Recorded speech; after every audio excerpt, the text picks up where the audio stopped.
আমরা আমাদের এই স্বাধীনতা দিয়েছে।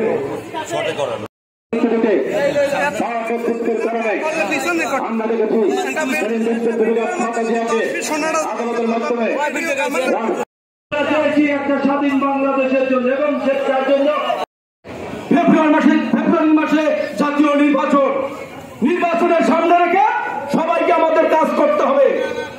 এখন গ্রুপিং করলে চলবে না, সকালে ঐক্যবদ্ধ হতে হবে।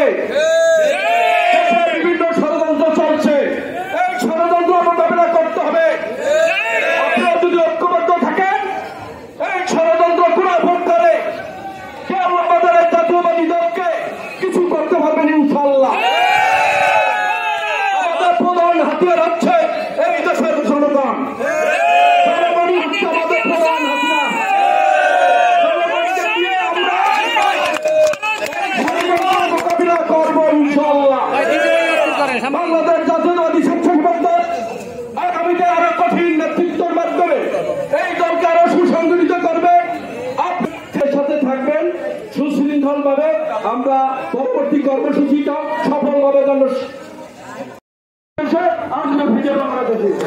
স্মরণ করতে চাই বাংলাদেশ জাতীয়তাবাদী স্বেচ্ছাসেবক দলের সাবেক সভাপতি শফিউল দলের সংগ্রামী আহ্বায়ক মনিরুজ্জামান মনি ভাই।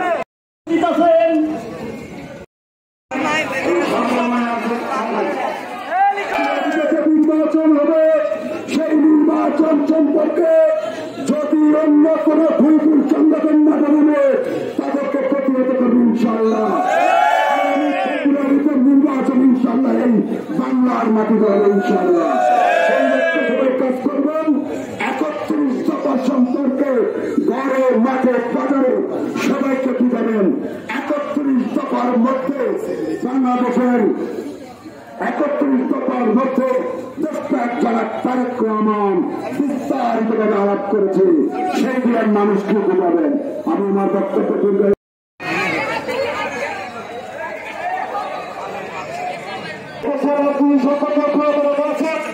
আমাদের বিরুদ্ধে বিভিন্ন ষড়যন্ত্র প্রচেষ্টা চালাচ্ছে। আমাদের আগামী রাষ্ট্রীয় বাংলাদেশের বিএনপির ভারপ্রাপ্ত চেয়ারম্যান জনাব তারেক রহমানের 31 দফা দিয়েছে। 31 দফা বাস্তবায়ন করতে হবে। আপনাদের ব্যাপারে স্বেচ্ছাসেবক দলের স্বেচ্ছাসেবক ঐক্যবদ্ধ মানে সমস্ত ভেদাভেদ খুলে দিয়ে কোন বিরোধীদের উদ্যোগে দিয়ে স্বেচ্ছাসেবক করতে চায় তাহলে একত্রিতভাবে স্বেচ্ছাসেবক করবেন।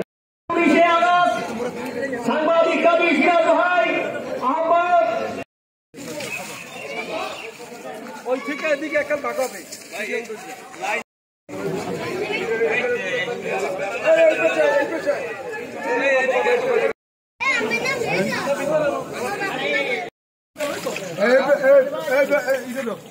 সদস্যরা পরিচয় দাও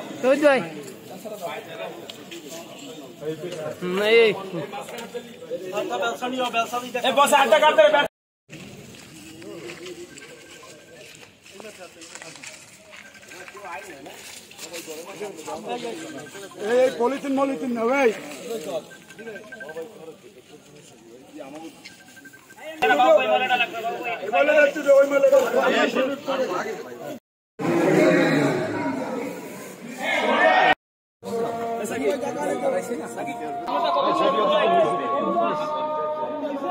ভালো করে দাও।